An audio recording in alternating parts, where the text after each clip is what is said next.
नमस्कार दोस्तों, सबसे पहले स्वागत है आप सभी को आपके अपने इस यूट्यूब चैनल पे। दोस्तों, इस वीडियो में मैं बिहार बोर्ड कक्षा 10वीं के छात्रों के लिए जो 17 फरवरी 2021 को फर्स्ट सिटिंग में साइंस का एग्ज़ाम हुआ, तो उनका मैं 110% आंसर सही बताने वाला हूं। आप लोगों को निस्संदेह इस वीडियो को पूरा देखना है। वीडियो अच्छा लगे तो लाइक कर दीजिएगा, चैनल को सब्सक्राइब कर और नोटिफिकेशन को ऑन कर दीजिएगा, ताकि इस तरह के वीडियो जब भी मैं अपलोड करूँगा तुरंत आप तक नोटिफिकेशन पहुँच जाएगा और ससमय आप उस वीडियो को देख पाइएगा।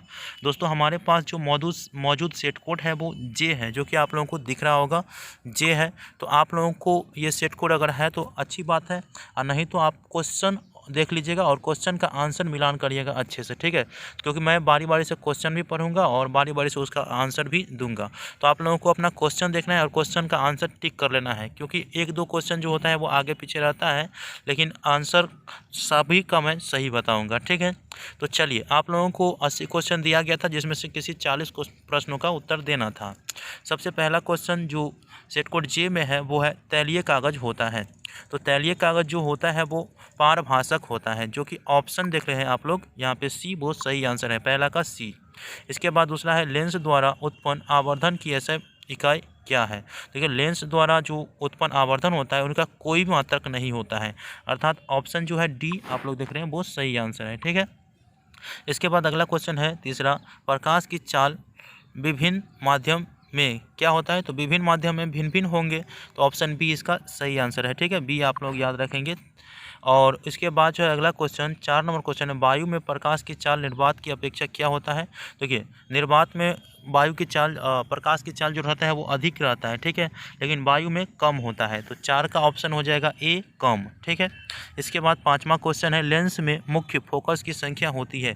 तो लेंस में मुख्य फोकस की संख्या 2 होती है, जो कि ऑप्शन बी है वो सही आंसर है, ठीक है। आप लोगों को निस्संदेह देखना है। विद्युत का अच्छा चालक है, तो चांदी जो है ना विद्युत का अच्छा चालक माना जाता है, तो ऑप्शन डी इसका सही आंसर है। इसके बाद है 7 नंबर क्वेश्चन है कि शुष्क सेल में ऋण इलेक्ट्रोडो बना होता है। तो शुष्क सेल में जो ऋण इलेक्ट्रोड होता है वो कार्बन का बना होता है, जो कि ऑप्शन बी में है, ठीक है। 1 जूल का मान होता है। दोस्तों, 1 जूल का मान बहुत मुश्किल से ढूंढ करके मैंने आप लोगों को बता रहा हूँ, 0.24 कैलोरी होता है, जो कि ऑप्शन ए में है, ठीक है। इसके बाद जो है दाढ़ी बनाने के लिए कौन सा दर्पण प्रयुक्त होता है। तो दाढ़ी बनाने के लिए अवतल दर्पण प्रयुक्त होता है, जो कि ऑप्शन सी में है, ठीक है। इसके बाद आप लोगों के सामने 10 नंबर क्वेश्चन है, श्वेत प्रकाश वर्णक्रम में किस रंग की किरण का विचलन अधिक होता है। तो आप सभी को पता होगा, अगर आपने स्पेक्ट्रम बनाए होंगे, तो श्वेत प्रकाश वर्णक्रम में जो है वो बैगनी रंग का जो विचलन होता है ना, अर्थात झुकाव, वो सबसे अधिक होता है, जबकि लाल रंग का कम होता है। तो यहाँ पे सही आंसर हो जाएगा ऑप्शन डी, ठीक है। डी इसका सही आंसर हो जाएगा। इसके बाद 11 नंबर क्वेश्चन है, समतल दर्पण की फोकस दूरी होती है। तो समतल दर्पण की फोकस दूरी अनंत होती है, तो इसका ऑप्शन जो हो जाएगा वो ए हो जाएगा। इसके बाद जो है आप लोगों के बीच 12 नंबर क्वेश्चन, तो 12 नंबर क्वेश्चन आप लोगों के बीच यहाँ पे है कि अवतल दर्पण के सामने वस्तु को कहाँ रखा जाए ताकि प्रतिबिंब उल्टा, वास्तविक और समान आकार का बने। तो अर्थात वक्रता केंद्र पर रखेंगे तो वस्तु की जो आकार होंगी ना वो उल्टा, वास्तविक और समान आकार का दिखाई देगा। तो ऑप्शन सी इसका सही आंसर होगा, वक्रता केंद्र पर। इसके बाद है 13 नंबर क्वेश्चन, तारे के टिमटिमाने का कारण क्या है। तो तारे के टिमटिमाने का कारण जो होता है ना वो वायुमंडलीय अपवर्तन होता है, जो कि ऑप्शन जो सी है वो सही आंसर है। इसके बाद 14 नंबर क्वेश्चन है, मानव नेत्र के लिए दृष्टि का अस्थायित्व होता है। तो देखिए, मानव नेत्र के लिए जो दृष्टि का अस्थायित्व होता है वो कहाँ होता है। तो इसका जो सही आंसर हो जाएगा वो 1/16 सेकेंड, जो कि ऑप्शन बी है। इसके बाद 15 नंबर क्वेश्चन है, जो कि आप लोग स्क्रीन पे देख रहे होंगे, उत्तल दर्पण से बना काल्पनिक प्रतिबिंब होता है।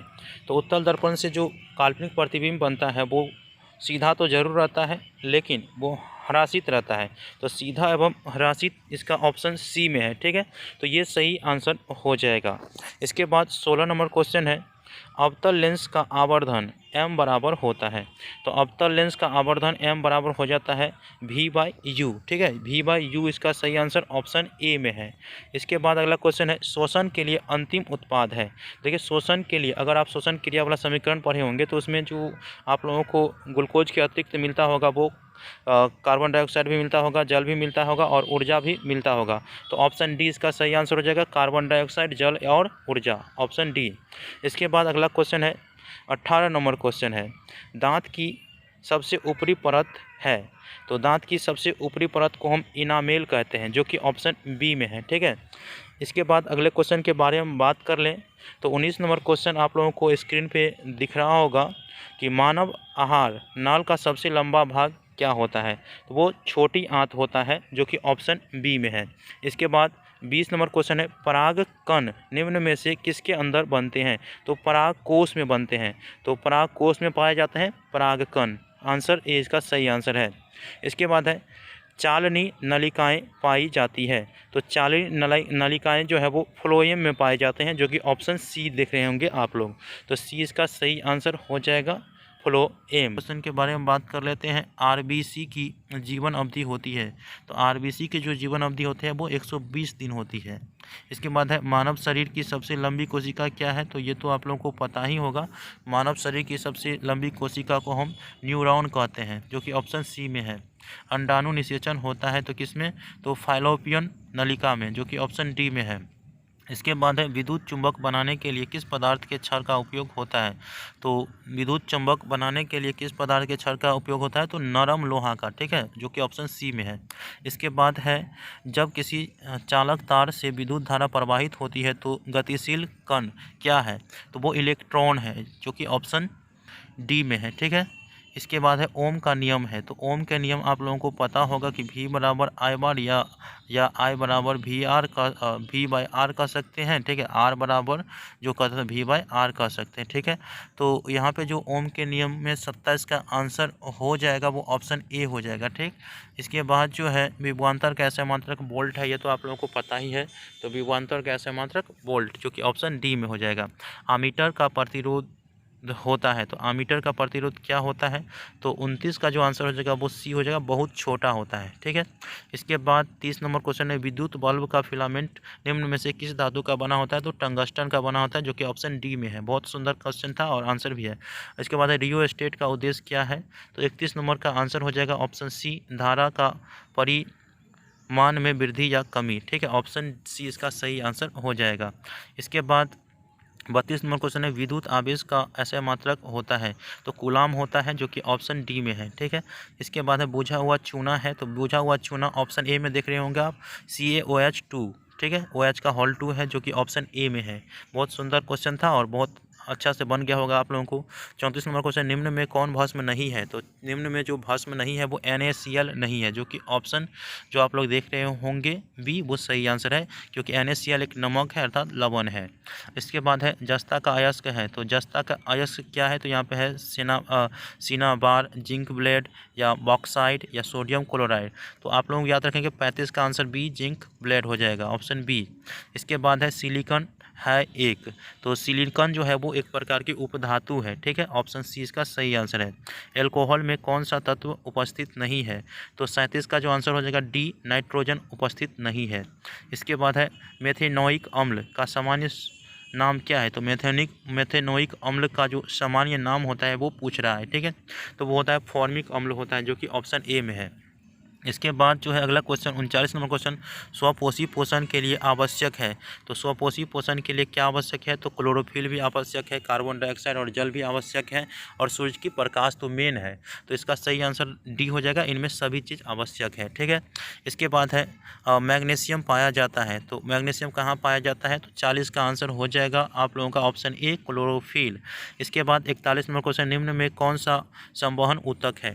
देखिए निम्न में जो संवहन ऊतक हो जाएगा वो 41 का आंसर हो जाएगा डी, जो कि एपिडर्मिस या और फ्लोएम दोनों पाया जाता है। ऑप्शन डी इसका सही आंसर हो जाएगा, बी एवं सी।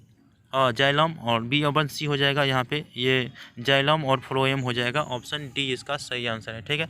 इसके बाद अगला क्वेश्चन के बारे में बात कर लेते हैं। तो 42 नंबर क्वेश्चन है, प्रोटोजोआ उत्सर्जी पदार्थों का निष्कासन कैसे होता है या कैसे करता है। तो इसका सही आंसर हो जाएगा 42 का डी, निष्कासन द्वारा। ठीक है। इसके बाद 43 नंबर, मनुष्य के शरीर की सबसे बड़ी ग्रंथि क्या है? ये तो इम्पोर्टेंट है, यकृत। इसके बाद शरीर का संतुलन बनाए रखता है, तो कौन बनाए रखता है? तो ये तो आप लोगों को पता होगा। शरीर का संतुलन जो है वो यहाँ पे शरीर का संतुलन बनाए रखता है तो सेरिबेलम जो कि ऑप्शन ए में है। ठीक है। इसके बाद अगले क्वेश्चन के बारे में बात कर लेते हैं। 45 में, किशोरावस्था में होने वाली शारीरिक परिवर्तन का कारण क्या है?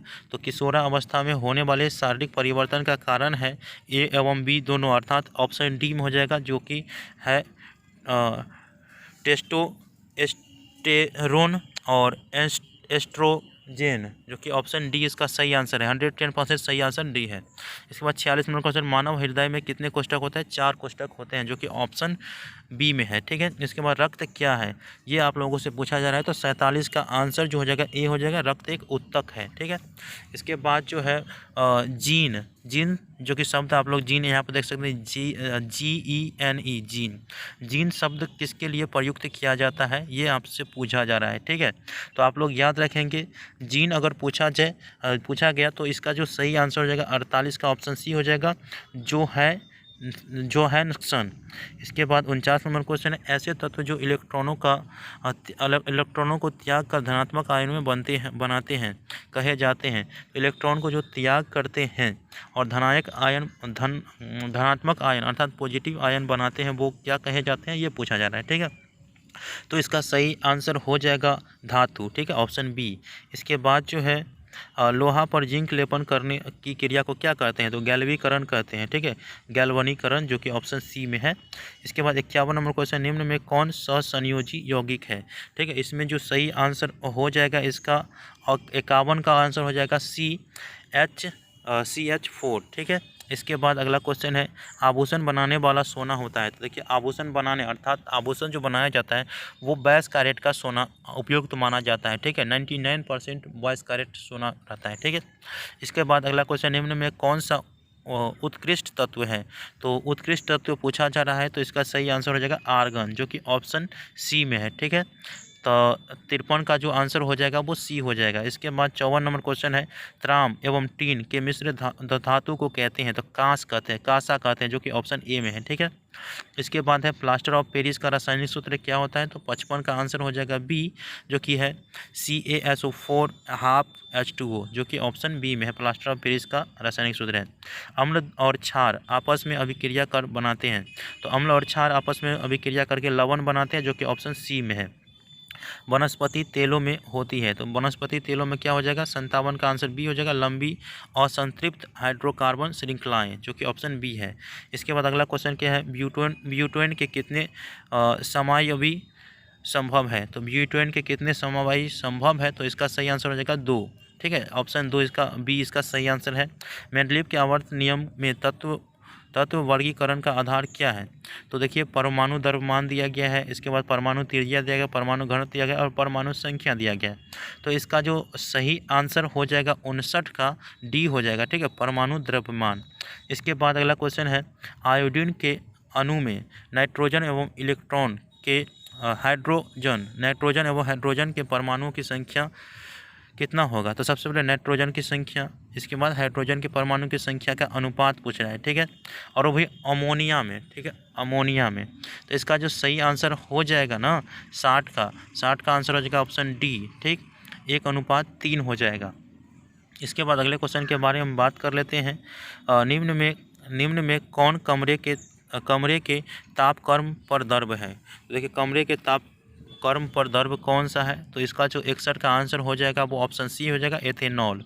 इसके बाद है, सिरका में निम्न में कौन सा अम्ल पाया जाता है? तो सिरका में एसिटिक अम्ल है, इसके बाद गंधा का अम्ल है, इसके बाद हाइड्रोक्लोरिक अम्ल है, फॉर्मिक अम्ल है। तो आप लोगों को पता होना चाहिए 62 का जो आंसर हो जाएगा, सिरका में जो अम्ल पाया जाता है वो एसिटिक अम्ल पाया जाता है, जो कि ऑप्शन डी में है। ठीक है। इसके बाद अगला क्वेश्चन के बारे में बात कर लेते हैं। 63 का जो आंसर है, निम्न में कौन कार्बन के अपरूप है? तो कार्बन के अपरूप तो आपको पता है कि हीरा होता है, ग्रेफाइट होता है, उसके बाद फ्लोरीन होता है, अर्थात इनमें सभी ऑप्शन डी इसका सही आंसर हो जाएगा, 63 का डी। इसके बाद अगले क्वेश्चन के बारे में बात कर लेते हैं। एक अणुसूत्र परंतु विभिन्न संरचना सूत्र वाले यौगिक कहलाते हैं। तो एक अणुसूत्र है जो कि विभिन्न संरचना सूत्र वाले यौगिक कहलाते हैं, तो वो क्या है? तो 64 का आंसर हो जाएगा ऑप्शन ए, समावयवी। ठीक है, समावयवी। इसके बाद 65 नंबर क्वेश्चन है। 65 नंबर क्वेश्चन है कि निम्नलिखित में कौन पादप हार्मोन नहीं है? तो पादप हार्मोन नहीं है तो इसका सही आंसर हो जाएगा ऑक्सीटोसिन, जो कि ऑप्शन डी में है। ठीक है, 65 का डी हो जाएगा। 66 नंबर क्वेश्चन है, फूल में नर प्रजनन अंग है। तो फूल में जो नर प्रजनन अंग है, तो 66 का आंसर ऑप्शन ए, पुंकेश्वर। ठीक है, पुंकेश्वर। इसके बाद 67 नंबर क्वेश्चन, निम्नलिखित में किस में द्विखंडन नहीं होता है? तो निम्नलिखित में से किस में द्विखंडन नहीं होता है, ये पूछा जा रहा है। तो ठीक है, तो इसका जो सही आंसर हो जाएगा 67 का, वो बी हो जाएगा, यीस्ट में, यीस्ट में। इसके बाद अगला क्वेश्चन है, परिस्थितिकी तंत्र में ऊर्जा का स्रोत है। परिस्थितिक तंत्र में ऊर्जा का स्रोत क्या है? सूर्य का प्रकाश, जो कि ऑप्शन बी में है। इसके बाद अगला क्वेश्चन है 59 नंबर क्वेश्चन है, 69 नंबर क्वेश्चन है कि निम्नलिखित में से किसे आनुवांशिकी का पिता कहा गया है? तो ये ग्रेगर जॉन मेंडल को कहा गया है। ठीक है, ऑप्शन बी इसका सही आंसर है। हरे पौधे कहलाते हैं, तो हरे पौधे क्या कहलाता है, ये हमसे पूछा जा रहा है। ठीक है, तो 70 का जो आंसर हो जाएगा वो उत्पादक हो जाएगा, जो कि ऑप्शन ए में है। इसके बाद नर युग्मक में गुणसूत्र की संख्या होती है। तो देखिए, गुणसूत्र की संख्या तो 46 होती है। अगर गुणसूत्र की जोड़ी पूछा जाता तो यहाँ पे 23 जोड़ा हो जाता, लेकिन यहाँ पे 23 ही होगा सही आंसर। ठीक है, इसके बाद 72 नंबर क्वेश्चन है, ओजोन परत पाई जाती है। तो आप सभी को पता होना चाहिए, ओजोन परत जो है वो स्ट्रोटोस्फियर में पाए जाते हैं, जो कि ऑप्शन ए में है। तो स्ट्रोटोस्फियर इसका आंसर सही हो जाएगा। इसके बाद 73 नंबर क्वेश्चन के बारे में बात कर लेते हैं। तो 73 नंबर क्वेश्चन आप लोगों के बीच है, 1 मिली एम्पियर बराबर होता है। तो देखिए, 1 मिली एम्पियर बराबर होता है 10⁻³ एम्पियर, जो कि ऑप्शन ए में है। 10⁻³ एम्पियर, ऑप्शन ए इसका सही आंसर हो जाएगा। इसके बाद 74 नंबर क्वेश्चन है, डीजल का उपयोग होता है। तो हम सभी को पता है डीजल का उपयोग तो भारी वाहनों में भी होता है, रेल के इंजनों में भी होता है, और विद्युत उत्पाद में भी होता है, अर्थात ऑप्शन डी में है इनमें सभी। तो विद्युत और डीजल का उपयोग हो जाएगा इनमें सभी। तो इसके बाद हम 75 नंबर क्वेश्चन के बारे में बात कर लेते हैं। सौर सेल और ऊर्जा को रूपांतरित करता है, तो कौन करता है, ये हमसे पूछा जा रहा है। तो सौर सेल और ऊर्जा को यहाँ पे देख सकते हैं कि प्रकाश ऊर्जा में, गतिज ऊर्जा में, ताप ऊर्जा में और विद्युत ऊर्जा में। तो सौर सेल ऊर्जा को रूपांतरित करता है विद्युत ऊर्जा में, जो कि ऑप्शन डी इसका सही आंसर है। ठीक है, इसके बाद है, सोना की परमाणु संख्या कितनी है? तो सोना की परमाणु संख्या 79 होता है, जो कि ऑप्शन सी में है। ठीक है, 79। इसके बाद 77 निम्न में कौन ऑक्सीकरण की क्रिया नहीं है? देखिए, ऑक्सीकरण की क्रिया नहीं है। ठीक है, तो 77 का जो आंसर हो जाएगा ऑप्शन डी, अवक्षेपण। इसके बाद जो है 78 नंबर क्वेश्चन है, ऑक्सीजन की संयोजकता क्या है? तो ऑक्सीजन की संयोजकता है, तो ऑक्सीजन की संयोजकता 2 होगा, ऑप्शन सी में 2 है, ये सही आंसर है। इसके बाद अगला क्वेश्चन के बारे में बात कर लेते हैं। यहाँ पे 78 का आंसर हो गया है आप लोगों का। 79 नंबर क्वेश्चन, अम्लीय वर्षा के पीएच मान कितना होता है? अम्लीय वर्षा जो होता है उसका पीएच मान तो 5.6 से कम होता है। ठीक है, तो 5.6 से कम इसका सही आंसर हो जाएगा ऑप्शन बी में। इसके बाद अगला क्वेश्चन के बारे में होगा, चींटी के डंक में कौन सा अम्ल पाया जाता है? ठीक है, तो चींटी के डंक में जो है वो मिथेनोइक अम्ल पाया जाता है। ठीक है, मिथेनोइक अम्ल, जो कि ऑप्शन सी में है। ठीक है, तो इस प्रकार से मैंने आप लोगों को 80 का 80 ऑब्जेक्टिव आंसर बता दिए हैं। फिर भी आप लोगों को किसी में डाउट लग रहा होगा तो मुझे आप कमेंट कर सकते हैं। ठीक है, क्योंकि मानवीय भूल होता है, कोई क्वेश्चन का मैं भी नहीं दे पाऊँगा। ठीक है, तो बहुत जगह से ढूंढने के बाद ही मैंने आप लोगों को ये आंसर की प्रोवाइड कराया। तो आई होप कि आप लोगों को ये वीडियो अच्छा लगा हो। तो लाइक करके चैनल को सब्सक्राइब करके ऑल नोटिफिकेशन को ऑन कर लीजिएगा।